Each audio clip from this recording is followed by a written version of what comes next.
मुसळधार पावसामुळे डिंभे धरण 100% भरलं। धरणातून घोड नदी पात्रामध्ये पाण्याचा विसर्ग सुरू आहे। 20,000 क्युसेक वेगानं पाण्याचा विसर्ग होतोय। नदीकाठच्या नागरिकांना सतर्क राहण्याचं आवाहन करण्यात आलंय।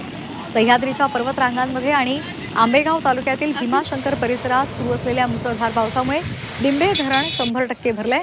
धरणातून घोड नदी पात्रामध्ये 20,000 क्युसेक वेगानं पाण्याचा विसर्ग सुरू करण्यात आलाय।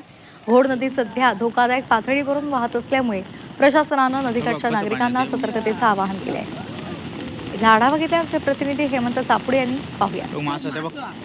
सह्याद्रीच्या पर्वतरांगा परिसरात सुरू असलेल्या मुसळधार पावसामुळे आंबेगाव तालुक्यातील डिंभे धरण ओव्हरफ्लो झालं असून धरणातनं घोड नदी पात्रात 20,000 क्युसेक्स वेगाने पाण्याचा विसर्ग केला जात आहे। त्यामुळे प्रशासनाकडनं नदीकाठच्या नागरिकांना सतर्कतेचा इशारा देण्यात आलेला आहे। सध्या धरण परिसरात मुसळधार पाऊस सुरू आहे। आपण जर विचार केला तर भीमाशंकर असेल, माळीण असेल, आउटी असेल या खोऱ्यात सध्या जोरदार पाऊस बरसत आहे आणि या मुसळधार पावसामुळे डिंभे धरणात येणाऱ्या पाण्याची आवक ही मोठ्या प्रमाणात असून धरणे पूर्ण क्षमतेने भरल्याने धरणातनं 20,000 क्युसेक्स वेगाने घोड नदी पात्रात पाण्याचा विसर्ग केला जात असून सध्या घोड नदी धोकादायक पातळीवर वाहत आहे। त्यामुळे प्रशासनाकडनं नदीकाठच्या नागरिकांना खबरदारी घेण्याचं सुद्धा आवाहन करण्यात आलेलं आहे। तर घोड नदीवरील अनेक पूल हे पाण्याखाली गेलेले आहेत। अनेक गावांचा संपर्क तुटलेला आहे। आपण जर पाहिलं तर 13.5 टीएमची क्षमता असलेल्या या डिंभे धरणातनं पुणे असेल, अहिल्यानगर असेल, सोलापूर असेल या जिल्ह्यातील अनेक गावांना पाणी पुरवठा केला जातो आणि